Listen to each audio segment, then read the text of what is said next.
Shirika la Afya Duniani WHO limetoa taarifa mpya baada ya kutangaza mlipuko wa ugonjwa wa Ebola katika Jamhuri ya Kidemokrasia ya Kongo kuwa dharura ya afya ya umma ya kimataifa. Kwa mujibu wa Kituo cha Afrika cha Kudhibiti na Kuzuia Magonjwa Afrika CDC, zaidi ya visa 390 vinavyohusishwa na Ebola vimeripotiwa, huku takriban watu 100 wakithibitisha kufariki dunia hadi sasa.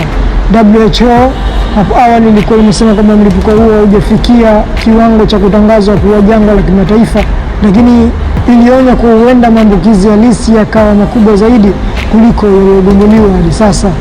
Aina ya Ebola inayosababishwa na mlipuko huo inatokana na virusi vya Bundibugyo ambavyo hadi sasa havina dawa wala chanjo inayoidhinishwa rasmi.